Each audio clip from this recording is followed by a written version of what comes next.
السلام علیکم ورحمۃ اللہ وبرکاتہ۔ اس ویڈیو میں ہم سورۃ الہمزہ جو ہے یہ لفظی ترجمے کے ساتھ اور بامحاورہ ترجمے کے ساتھ پڑھتے ہیں۔ شروع کرتے ہیں۔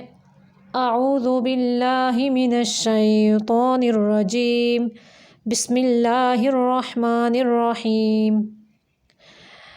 اس صورت میں تزہید فی الدنیا کے بعد مال و دولت جمع کرنے والوں پر، کثرت مال پر، فخر و غرور کرنے والوں پر یعنی تخویف ہے، اور زجر ہے، ڈراوا ہے، یعنی تخویف اخری کا ذکر ہے۔ یہاں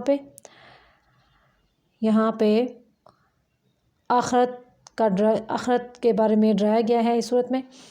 تو شروع کرتے ہیں۔ بسم اللہ الرحمن الرحیم، اللہ تعالیٰ کے نام کی برکات کے ساتھ میں شروع کرتی ہوں جو بڑا مہربان، جو نہایت رحم فرمانے والا ہے۔ بے شک ویل، بڑا عذاب ہے، بڑی ہلاکت ہے، لی کے لیے، کلی ہر، ہمازاتن منہ پر تانا مارنے والے کے لیے، لمزہ پیٹھ پیچھے عیب لگانے والے کے لیے یعنی غیبت کرنے والے کے لیے۔ ویل لکل ہمزۃ لمزہ، بڑا عذاب ہے ہر منہ پر تانا مارنے والے، پیٹھ پیچھے عیب لگانے والے کے لیے۔ الذی، جس نے، یعنی جس کے اندر یہ صفات ہیں، اس کا ذکر آگے چل رہا ہے، یعنی نیکی تو اس کے اندر ہے نہیں، تو آگے کیا ہے؟ الذی، جس نے جمع کیا، مالن، مال کو، وعددہ، اور گن کے رکھا، جو ضمیر ہے یہ مال کی طرف ہے، کس کو؟ مال کو۔ یحسب، وہ خیال کرتا ہے، کون؟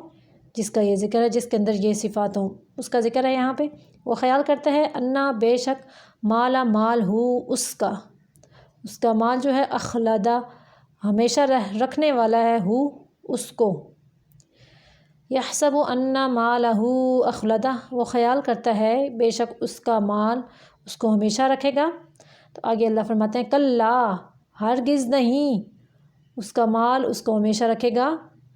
یہ ادھر سے اٹھائیں گے، کلا کا، اس کا مال اس کو ہمیشہ رکھے گا۔ کیوں؟ کیونکہ لا، البتہ، ینبذن، البتہ وہ پھینکا جائے گا، فی میں، الحطمہ، حطمہ میں۔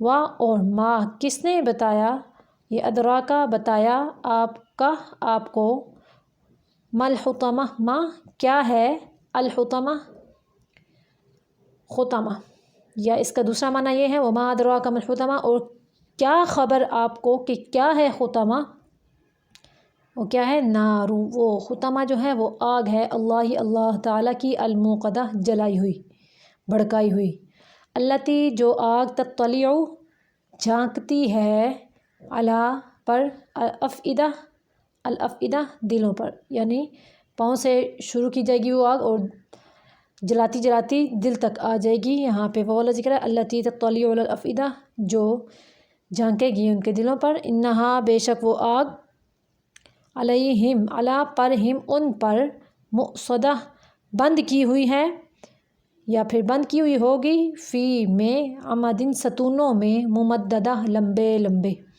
ممددہ کا مطلب ہے لمبے ستونوں میں، یعنی جس کو اللہ تعالیٰ عذاب میں، استغفر اللہ، ڈالیں گے تو وہ یعنی آگ کے اندر، تو لمبے ستونوں سے مراد یہ ہے کہ اتنی گہرائی ہوگی اس جہنم کی کہ بندہ جہاں تک نظر دوڑائے گا وہاں تک اس کا کنارہ نظر ہی نہیں آئے گا، جہاں بھی نظر دوڑائے گا تو کنارہ نہیں نظر آئے گا، اور اوپر سے اللہ تعالیٰ مزید تپش کرنے کے لیے اس کا دروازہ بھی بند کر دیں گے۔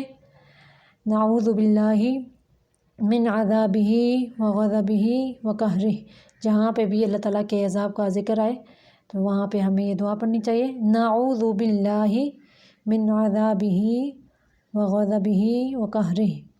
پھر سے پڑھتے ہیں، ویل لکل ہمزۃ لمزہ، بڑا عذاب ہے ہر منہ پر تان دینے والے، پیٹھ پیچھے عیب لگانے والے کے لیے، الذی، جمع، مالا وعددہ، جس نے جمع کیا مال کو اور گن گن کے رکھا اس نے مال کو، یحسب ان مالہ اخلدہ، وہ خیال کرتا ہے بے شک اس کا مال اس کو ہمیشہ رکھے گا، کلا ہرگز نہیں اس کا مال اس کو ہمیشہ رکھے گا، لینبذن فی الحطمہ، البتہ ضرور بالضرور وہ پھینکا جائے گا حطمہ میں، وما ادراک ما الحطمہ، اور کیا خبر آپ کو یا پھر کس نے بتایا آپ کو ما الحطمہ کیا ہے حطمہ، نار اللہ الموقدہ، وہ حطمہ آگ ہے اللہ تعالیٰ کی جلائی ہوئی، التی تطلع علی الافئدہ، جو آگ جھانکتی ہے دلوں کو، انہا علیہم مؤصدہ، بے شک وہ آگ ان پر بند کی ہوئی ہوگی، فی عمد ممددہ، لمبے لمبے ستونوں میں۔ ادھر ہماری یہ صورت مکمل ہو گئی ہے، پھر آتے ہیں اگلی ویڈیو میں، تب تک کے لیے اللہ حافظ۔